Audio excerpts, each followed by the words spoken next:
मुताबिक जी हम सिंध वालों में ईमान की रोशनी थी। बेशक नबी पर रब्बुल ने जो कलाम नाज़िल फरमाया जी वो हिकमत वाली किताब अता फरमाई। लेकिन सुने वो लोग 282 हिजरी से कब्ल का तारीख का मुताला करें। जी इस सिंध पर मस्जिदें नहीं थी, जी मदरसे नहीं थे। जी कौन था? सिर्फ ही सिर्फ था। जी बदियुद्दीन अहमद कुतुब मदार के आने से पहले मोहम्मद बिन कासिम यहाँ तशरीफ लाए थे। इतिहास वाले भी सुनते चले, जी जी साइंसदान भी। जी मोहम्मद बिन कासिम तशरीफ लाए, उन्होंने कौम को दायरे इस्लाम में दाखिल किया, जी फिर वापस चले गए, कौम फिर मुनहरिफ हो गई, जी बदल गई। जी जी चंद लोग बाकी रह गए बीच बीच छत्ते से, जी बदलते रहे।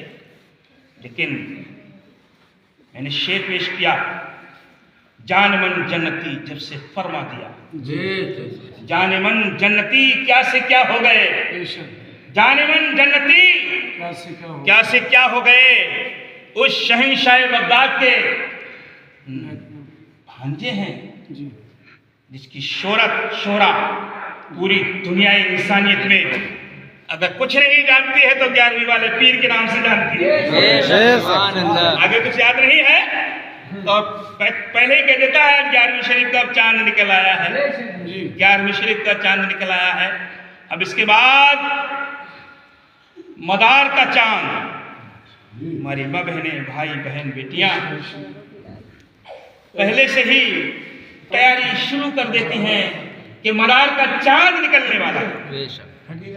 मदार का चांद आसमान पर एक चांद रब ने अपने खालिक का रखा है, 11 चांद में अपने महबूब बंदों के नाम से मंसूब किए हैं।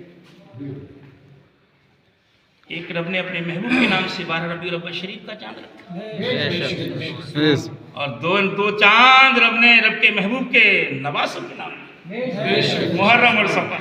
जी मुहर्रम और सफर। तो शहंशाह बगदाद की जब आप फाइज हुए, पढ़ लिख कर के फारिग हुए, कौन गौस है जी लोग जानते नहीं थे, पहचानते नहीं थे, लेकिन करामतों का शोरा बचपन से होने लगा था।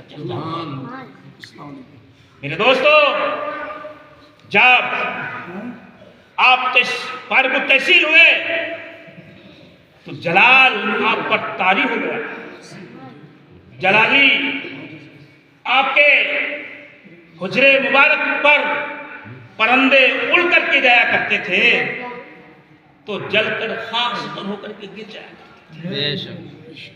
बगदाद की धरती की बात कर रहा हूँ, जी हिंदुस्तान की बात नहीं कर रहा हूँ। तो बगदाद की धरती है, उस धरती पर आपके पास मखलूक खुदा रब के बंदे आने की कोशिश किया करते थे, क्योंकि पहले से करामतें सादिर हो चुकी थी, चर्चा था। लेकिन आप जलाल में, जमाल से जलाल में आ गए हैं। रब का कुर्ब इतना हासिल कर लिया है कि रब उन्हें देख रहा है, वो रब को देख रहे हैं। रब की तजल्लियां आया हो रही हैं। मेरे दोस्तों, बुजुर्गों, भाइयों, इस्लामी रिश्ते की पर्दानशीन माँ और बहनों, परेशान है कि इस वली कामिल से कैसे मुलाकात हो, हुजरे के करीब जाना दुश्वार है। जी इसी असने में उस शहंशाह विलायत बदियुद्दीन अहमद कुतुब मदार का बगदाद की धरती पर पहुंच होती है। आपके साथ रुकता है, आपके साथ खुलता है, आपके मुरीदैन चाहने वाले हैं, आपका चर्चा सुनते हैं। पहले का मामला था कि फुकरा जब चलते थे, फकीर जब चलता था तो अपनी शान अलग रखता था। एक नक्कारा होता था, जब गांव के करीब पहुंचता था तो नक्कारे में चोट लगा करती थी। कौन आ गए? पीर साहब। बेशक, सुभान अल्लाह। कौन आया है? इस बस्ती के अंदर कौन दाखिल होने वाला है? पीर साहब के नाम से नक्कारे में चोट लगती थी, जिसकी आवाज पूरे गांव में पहुंचती थी, करिया में पहुंचती थी, उस बस्ती में पहुंचती थी। जिस बस्ती का वो शेख आता था, जिस बस्ती का वो पीर आता था, बस्ती वालों को इतना हो जाया करती थी कि आज हमारे शेख तरीकत पीर कामिल हमारी बस्ती में तशरीफ लाए। बेशक सुभान अल्लाह। आज लाउड स्पीकर से ऐलान होता है। जी बात वही है नहीं, इस तरह आवाज पहुंचा, आवाज पहुंचती है। आवाज पहुंची, आपने बगदाद की धरती पर अपने खुलफाए वकार को एक जगह मुकीम फरमाया। आपने जब चर्चा सुना कि गौसे पाक का जलाल इस कदर है, इस तरह हो चुका है कि उनके हुजरे पर परिंदे जाते हैं, जलकर गिर जाते हैं। कुर्बान जाइए बदियुद्दीन अहमद कुतुल मदार जिंदा शाह मदार मदारुल आलमीन सैयदना सरकार गौसे पाक समदानी शेख अब्दुल कादिर जिलानी रज़ी अल्लाह तआला की बारगाह में पहुंचते हैं। मेरे दोस्तों, इन लोगों को तो मामूली ये होता है कि एक दूसरे के आईने को, एक दूसरे के दिल को देखता है। आपने फरमाया, हे मेरे भाई, हे लखते जिगर, हे मेरे भाई सुनो, रब उस रहमतुल्लिल आलमीन की उम्मत में रब्बिल आलमीन ने हमें और आपको पैदा फरमाया है, जिसके बारे में कुरान शाहिद है, वमा अर्सलनाका इल्ला रहमतुल्लिल आलमीन। हे मेरे भाई, ताइफ वालों ने रसूल मुअज़्ज़म पर पत्थर बरसाए, लेकिन आपने उनके लिए दुआ फरमाई। बेशक सुभान अल्लाह।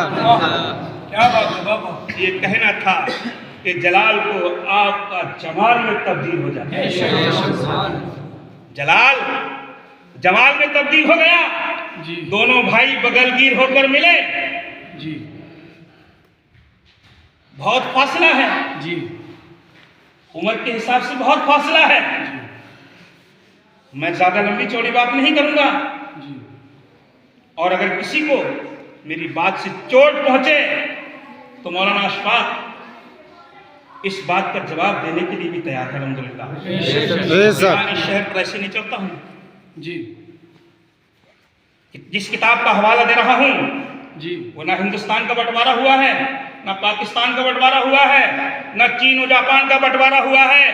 150 साल पुरानी किताब नहीं है, और इस खाकसार अशफाक मदारी के पास मौजूद है। अल्हम्दुलिल्लाह। सुभान अल्लाह, सुभान अल्लाह। 5वीं पीढ़ी में मदारी बोल रहा हूँ, 6ठी पीढ़ी में हाफिज मंसूर को तैयार कर दिया है। बेशक सुभान अल्लाह। 6ठी पीढ़ी का मौलवी बोल रहा हूँ अपने घर से। जी माशाअल्लाह। मेरे दोस्तों, तो मैं क्या कह रहा था कि जब दोनों भाई मिले तो आपने फरमाया, ए मेरे भाई, अब हम और आप दीन की खिदमत करेंगे।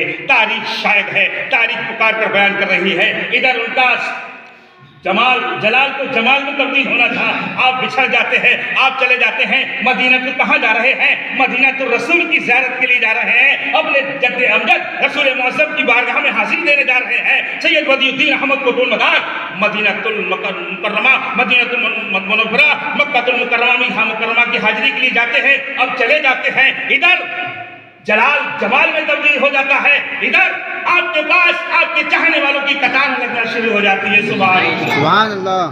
किसके पास? गौसे पाक के पास। गौसे पाक के पास